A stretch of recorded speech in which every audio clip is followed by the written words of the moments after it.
All right. Management Monday. Fall. The first Management Monday of fall. Oh yeah, I guess it is, right? All right. All right. Michelle, you're the first box. Yeah, interesting. Well, I don't have any management items, so quick Okay. one. That's easy. Caroline, you are the second and fourth box. No, fifth box. Right, So yeah. Oh yeah, no, I am now. So I guess that was the thing. I mentioned it, with the states thing, is whether we want to think about looking at having a little calculator icon and popping that up. And I'm just mentioning that because this is Management Monday. Yeah. I'm not pushing it. I'm just thinking, is that something we should think about? And also, I think it was 2 weeks ago, I put it into Teams because I forget. So, and I asked a question about, I know. So it's our, the RS, text to, what do you call it? Text to speech, the reader, right? And it was just that I noticed, yes, it is for people who are low literate, not people that we're assuming have screen readers. But, I just wanted to mention it because it seemed a little bit weird the way it read green words, because what it did when I played it on that screen was it read the whole question and sub question. And then it actually read some of the code. I think it said terms or auto terms. And then it read the definition of the green words. And so I don't know if that's me. I don't think it would help people who are low literate at all. I think it would be confusing. So I don't know if there's anything we can do about that, or if that's something to ask Jonathan about. But it was not, I'm not sure. I basically made a note to myself in Teams to remember to talk about it on Management Monday. So, and Bryce responded to it, but I'm not sure I was clear about what the issue was. So I just wanted to flag that. All right. Well, that's definitely clearer. Okay. I guess it's probably, I'm not sure exactly how the text is picked out to be read aloud by the tool. I thought it really should be the same as the screen reader, but when I look at the aria of that term, it does make sense to me. So if we know exactly what we want it to say when it's read aloud, we can submit a patch upstream to DocAssemble to fix it. Jonathan's definitely very friendly to accept those kind of changes if they're improving accessibility. Because or we could ask, Yeah, I'm not sure. Probably we ought to think about because I think he will do stuff, but I think we need to sort of talk about what we want it to do.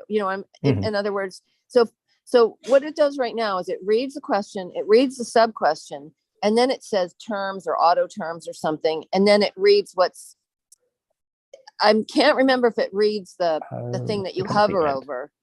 And what I don't know is ideally what would happen is if the user is it you hover or you click? You click on the green words, right? Mm-hmm. If you click on it, then the thing will read it, and it will read it when you click on it. And I know that's a lot more complicated. I'm just saying, ideally, that's how it would work. And it wouldn't read it if you don't click on it. Do you see what I mean? That is what it should do. I agree with you. And it should be clear that it's a clickable item. Yeah.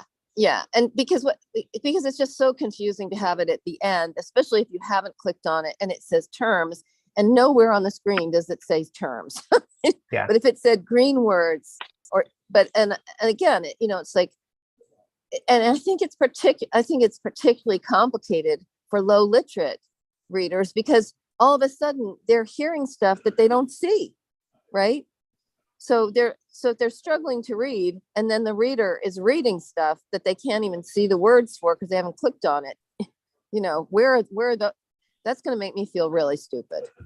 So Yeah, that's my pitch. I thought, I didn't realize that it read them all at the end. I thought it just skipped over reading them, which I agree with you. That experience of having it be read at the end is confusing. I without Yeah. a context. I thought I it think was, so, too. I was okay Yeah. with it just skipping it, but I agree with you. Yeah. So you might just, you might just, I don't know if you can just go to the screen that I suggested and then you can see what the experience is. Yeah, it's a feature that we don't use on any of our interviews except for the intro screen. We tell people it exists and then we don't use it in Oh, you most mean of you our don't interviews, I use the guess. green words? Don't use or the you green don't- words Yeah. much, yeah. Oh, I Mostly see. use the Yeah. collapse template instead. Oh, right. So Michelle was just telling me about the collapse template last week. Anyway. Oh, so yeah, so I have a question about that. I was gonna, did you submit that, Michelle, or was I gonna submit it about the icon for the collapse template? Oh yeah, that's think you I already did have that submit feature done, Caroline. Okay. Yeah. Done? You have it done? Yeah, I have to, there was one thing where like the labeling of the actions that happen when you, that matching the icon seems to be kind of reversed. So I have to fix that before I merge it, but yeah, it's ready. It was pretty simple. Wow. I tell you, Michelle was so much, God, it's such a great, people are so responsive. It's just wonderful. It's really great. Thank you. I will say, like, I did a little bit of UX research when we on that, and well, people can debate it forever. I think people can basically figure it out no matter what. But usually the plus icon is associated with adding an item. So that is why the carrots are what people prefer for. I agree with that. I'm just trying to make it look like what they've got now, which isn't really, which in general, I don't recommend because I think they've done a lot of stupid stuff. Oh, sorry, we're being recorded. But there's a lot of stuff in Legal Navigator that is not UX, and I don't know where it came from. And so in general, I don't think we should do something that they do just because they do it. But I'm also trying to push this. And but I just think if we make that icon be user developer, what do you call it? Configurable. I think that's a good option. Exactly. Yeah. Then that is helpful. And then I have one other thing I didn't talk to Michelle about because I just learned it. So when in the question, you can do that decoration for the question, if you want, that's in the regular doc assemble. You can decorate and then have a font awesome icon there. It's on the right side. Is there any way we can make it be on the left side? Yeah, you should be able to just change that with CSS because I think it does like a float right. So you could just change it to float left in your own CSS. Okay. Yeah, it's a tricky decoration anyway, because if you have more than one line, like it ruins the vertical alignment. That's something it's been bothering me for a while. That's true in the lists as well, though, isn't it? With radio buttons, what happens is you have your radio button, you have your text, and then it goes underneath the radio button.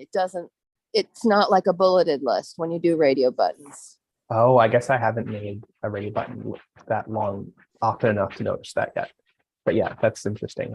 That's a good thing to check out. And that would be another probably nice thing to have. I think that would be kind of, if we could fix that, that would be terrific, because just in terms of readability, with eye tracking and stuff. Well, one thing, that's a really interesting question, because one thing is Jonathan has all these custom form inputs that he uses that it's like an old unmaintained library that he's forked and uses because of thinking that it looks better than the built-in Bootstrap style for like buttons, radio buttons, inputs, and things like that. But I would much rather just have the stock Bootstrap stuff and be able to customize it from there, because it gets complicated to customize those custom inputs that he's using. Like it loads this custom JavaScript and then it rewrites all it, so you can't see what it looks like. Inspect it. But you might want to see what you think about the Bootstrap built-in form items. Well, you have to sort of go one or the other, right? I mean, you revert to it. I think, right. Like, Can't pick which ones you want. I mean, you can't say, I like this. I like the way DocAssemble does this, and I like the way the Bootstrap does that. But, at the same time, we have this brilliant CSS person on our team. And, I talked about this last week, Michelle. It is a DA block that you helped me with. So I can do specific CSS in the WordPress site. So, but I don't know how to do that, the label thing, but it would actually be the same thing, I guess. It's still that DA block form label or something. So we could do that in there if we could just figure that out.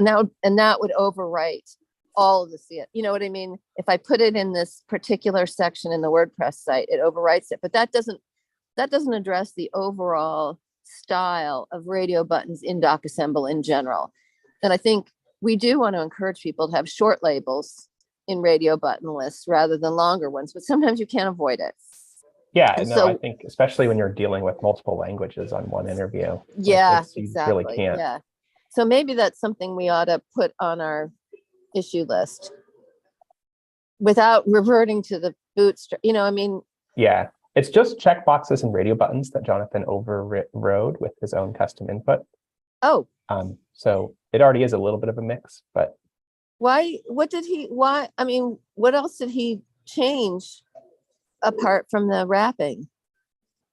I'm not sure if the wrapping was one of his changes. I'm just thinking, like, if we're trying to customize this old custom library that Jonathan created, or is now really the only person that's still being maintained is his. It's Yeah. harder. But Oh, I this see. is the default Bootstrap checkbox, Right. which I- I think he made a choice to make it much more prominent to show which items are selected. Yeah. But I don't know if I necessarily agree with I it. mean, did he also do that gray background Yeah, on the items? Because Michelle was saying, Michelle, right, that you're not sure how user friendly that gray background is, and in the on the It's just not on much the- of a contrast. yeah, right. But maybe we don't really know whether that's helpful might be or enough not. contrast. Not helpful. But on the WordPress site, it gets a border, and I think that's really distracting. So Michelle Oh, helped okay. get the border off. That was really what we did, Michelle, right? It was we just took the border off. Wasn't that it? And we gave it a background and we decreased the margin between items. Right. Oh, you're But saying we that made the- it. We made it look more like that. We made it look like this. So basically, the WordPress site overwrote the DocAssemble CSS, and so we put more CSS to put the DocAssemble CSS back in. So it's DocAssemble CSS, WordPress on top of that, and then We never putting more tried Doc- checking it though, so like. Yeah, I check checked it. marking I checked it. Okay, I mean, I think part of it also is like that way of doing the checkboxes makes it create this whole hidden form input. I mean, it would be like a big change, I guess, to go back to the default style. But I mean, you can see like this is way less prominent which item is selected or checked compared to this. But you're saying this light gray when it's unchecked is what you didn't like, Michelle? Like it's too low contrast with the white background? yeah, also it might not matter because people can still see the checkbox and the words. So I'm not sure it's a huge deal. I'm just saying if it was meant to. Yeah, I think it Bring it feels out to me like more. a placeholder, and it's when you select it that it wants the real high contrast. Yeah, So it's just so it's not so abrupt when you go to the place where Yeah. the high contrast is needed. And it does add a little bit to separating one item from the next. But again, it's not something we know. I mean, you're saying the contrast isn't high, but maybe if that's okay. You know what I mean? It's not something Yeah. we've tested with people. And Michelle, you said that yourself. I'm not, yeah, disagreeing with what you're saying, but it was something that I was just saying it's something you raised. yeah. Yeah, I think what matters the most is the contrast of the text with the background more than the background Yeah. with the background. But I guess Yeah. I can see what you mean. It's like a little distracting. I also can see what David's saying, which is like it helps you not be surprised when that whole Yeah. big area is highlighted. Yeah. I mean, I don't have a problem with it, but I did have a problem with having a border around each one. I found that really just like too much information. Too, Yeah. it's like Too busy, visually yeah. too busy, I guess. Yeah. Yeah, what I don't like about, I mean, it's easier to click, I guess, too. It makes the minimum width of the item that you Yeah. click, which is, I guess, helpful because people could Well, have a that's a very short big item. thing. Yeah. Yeah. Yeah. I suppose you can click anywhere. Like if you click, so go to the far right of the peach item. Yeah, as long as you're Yeah, in that. yeah, that's important. Yeah, for people. I mean, then we know that's a usability issue. And the vertical space too, like that, you don't have Yeah. to click right in the letters. Exactly. Yeah. Yeah, especially Especially on important for phones. phones. Yeah. Yeah. I just Yeah. kind of wish it were easy to do custom styling of it, which it's very hard to override the custom styling that's already happening. But Mm-hmm. Yeah. So if we can do, I guess, so our request is wrapping. But maybe for me, Michelle, we can add wrapping into our CSS. Can we? I don't remember so the easy. exact process, but I remember that it was pretty complicated when I've done it before. Oh, that particular Yeah. wrap. Right, because you have to isolate the radio button, don't you? Well, Which is you diff- have to like add pre-content and something. I don't remember. you're saying Or this text here should exactly. be indented, right? To line up with the P. Yeah, and of course it has to be a wrap, not a hard, because for screen width, adjustable. It has to be adjustable for screen width. So it really is a wrapping rather than I don't Yeah. know. I don't know. Yeah, that is kind of messy looking, right? You have to make the box absolutely positioned and then give the text a specific padding, et cetera, et cetera. Yeah. I just really wonder if there's a way to get this styling without all of the hoops that I think it's label ATI or something like that. Label Achi? This is the plugin that Jonathan uses to change the style of the checkboxes. But it no longer maintains, so he has his own version of it. Mm-hmm. But it's like really heavyweight for what it's doing. I wonder if there's a way to do it with just normal Bootstrap styling.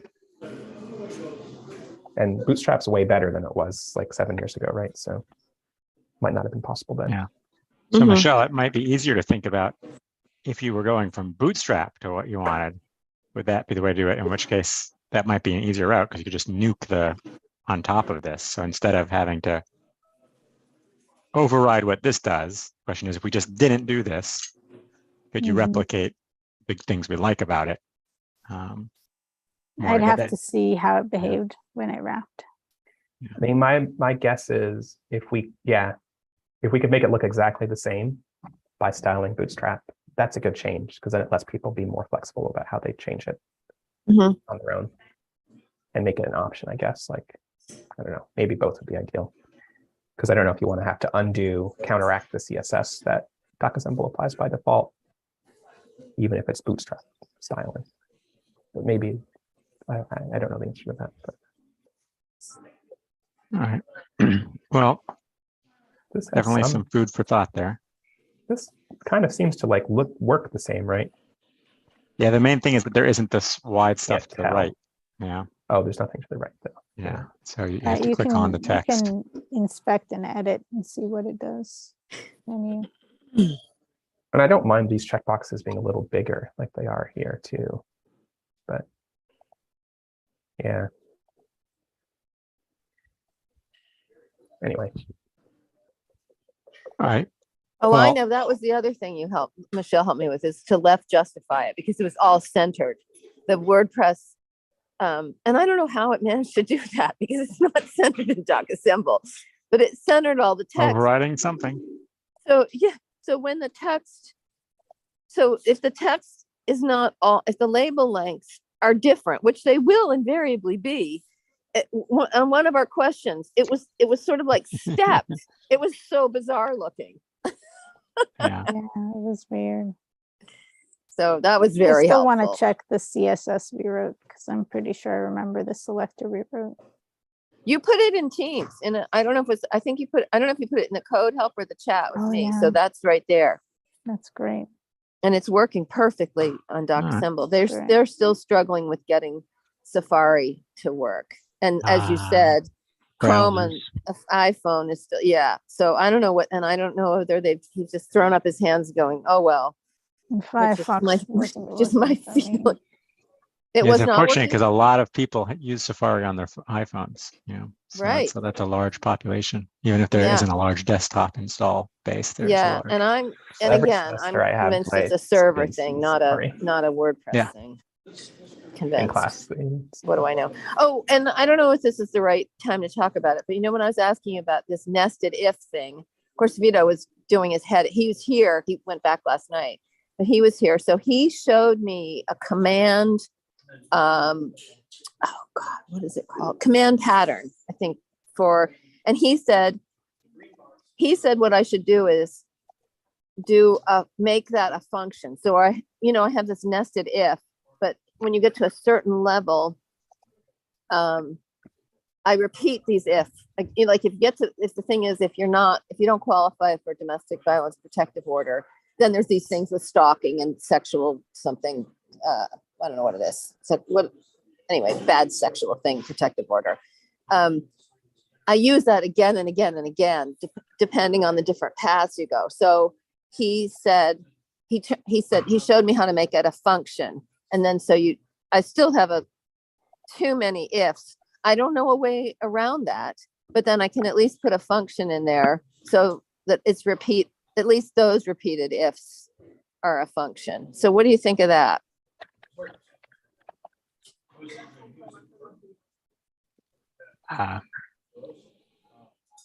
Functions are generally good ideas if they cut over duplicate work. I don't know Yeah. enough of the specifics. It depends on the specific situation, but functions can definitely reduce duplication, which it sounds like Right. is a definite problem. Yeah. Yeah. I mean, I don't know. I can't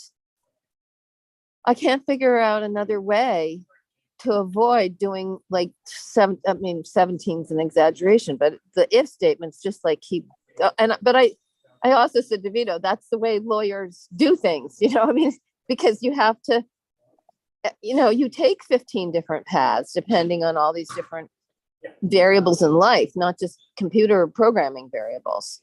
In DocAssemble, we might make a different code block as opposed to making a function. Right. So, And then, well, that's kind of serving the same purpose, right? right, except it triggers the need for the values, so it'll ask questions. Mm-hmm. Whereas function might function not. can too, but Well, I have was to do gonna- it special would be stuff more for it. confusing for sure. Yeah, I was going to do a code block that defines the function before the interview order.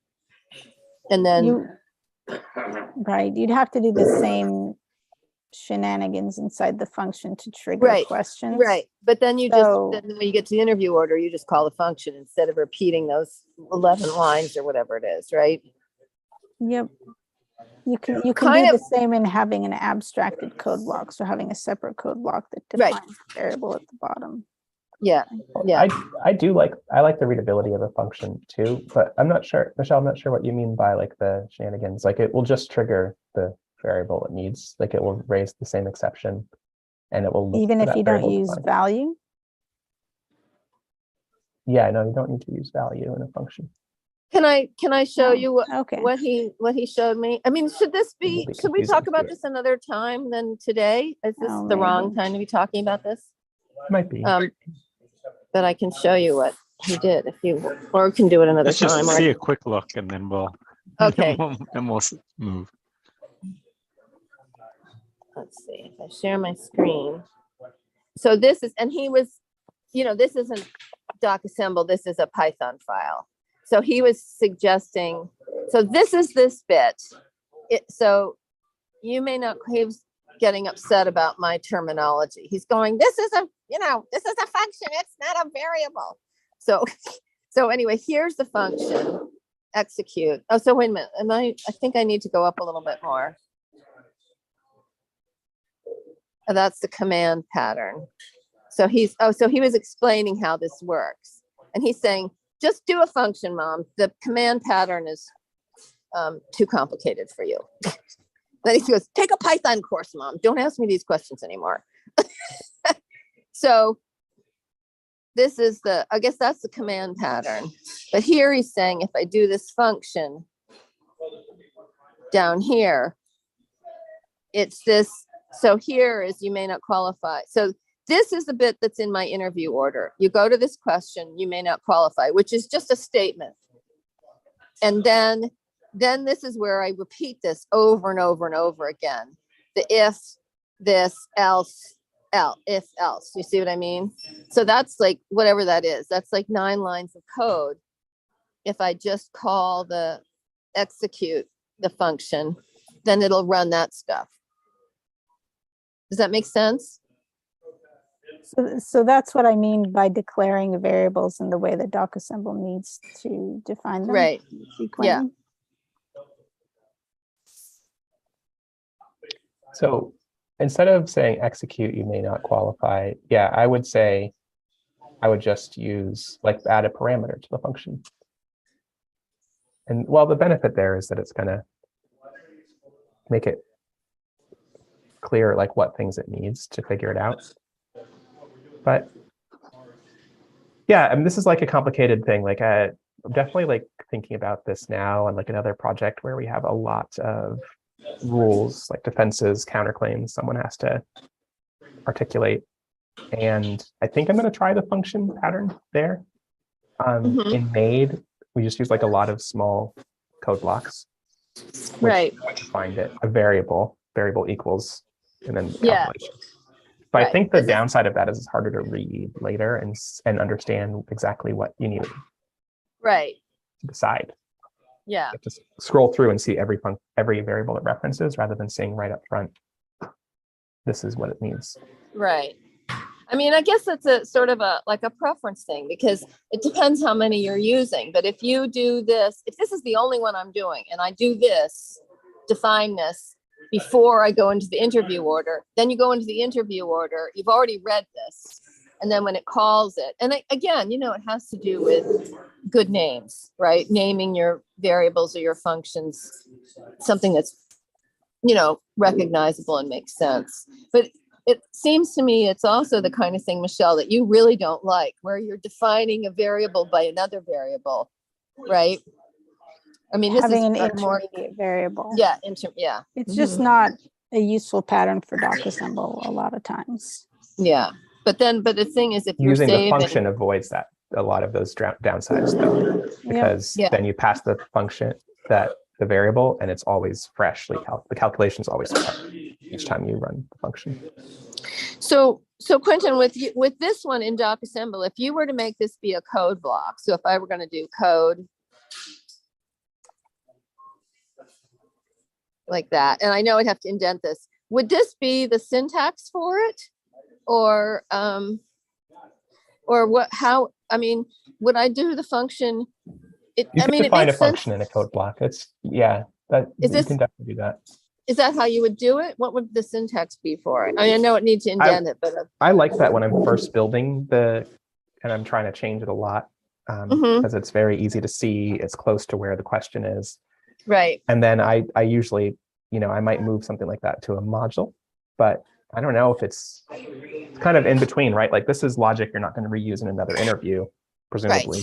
Right. So Exactly. it might make just as much sense to leave it in a code block where you define the function. Right.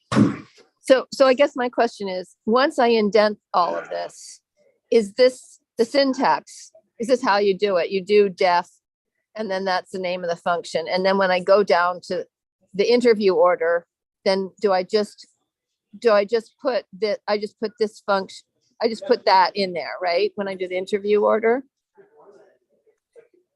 the execute to the end of the parenthesis. And this one's only triggering those questions, I guess, right? Yeah. I guess this would do something. It would trigger those questions if they aren't defined yet. But what I might do is, in the parentheses, put every variable name and make them options. And make them, did you say make them optional? Not optional. I said options, but I really mean parameters. So make them input to the function.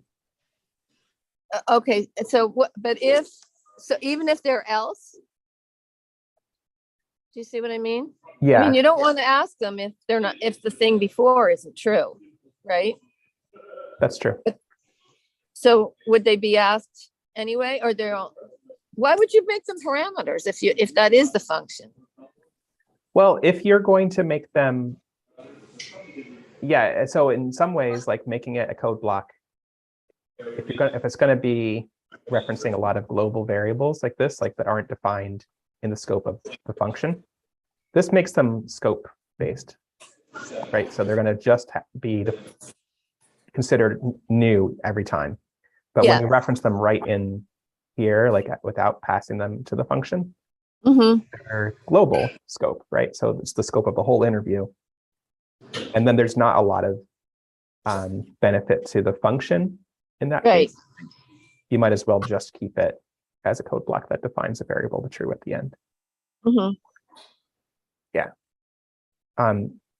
I can show you the code blocks that I'm using. And actually, your question about like the conditional variables that aren't always needed makes me wonder if I could use functions for all of those, because some of them would have to be optional parameters. So, but I can just show you like in made what I did. If I can find it, I'll find like a good example, because should be a bunch in a row. A lot of like little code blocks that define different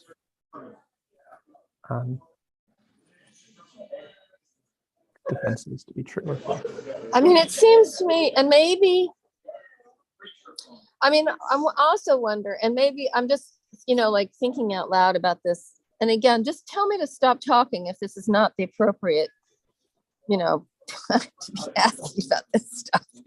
But I'm thinking, in context, because if there are other people are going to have this question of these insanely deep nested ifs, whether it would be something, whether you would have different YAML files and run. I mean, I haven't thought through it, but again, would this be, I don't know if you'd have a separate YAML file for each of these paths, break it down that way for people. I don't know, it was just a thought.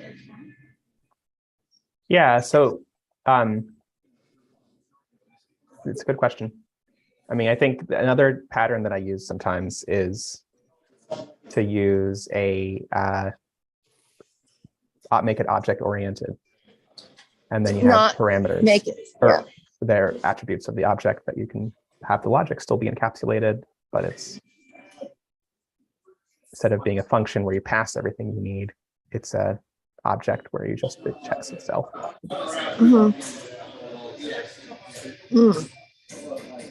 Yeah. For someone who might have some good ideas about it is Jason Morris, but one of my friends who's like into rules as code questions might have some better ideas than me. Okay. All right. End of this topic. Thank you, David. Oh, well, thank you. I mean, now we've got to get you. I just want to see some DocAssemble live in Alaska. Say that again. I just want to see some DocAssemble live in Alaska. Oh, yeah. Well, we're getting there. And I can't get it live until they figure out the Safari issue. Of course, I have to get my interview finished too, but but I'm pushing for it because we're doing the child support guided assistant right now. And I don't want to do it in A to J author if we're just about to have DocAssemble go live. I'd rather just do it in DocAssemble instead of do it a stupid way and then do it the sensible way, so kind of that's different where constraints. Yeah. Yes. All right. Quentin, anything?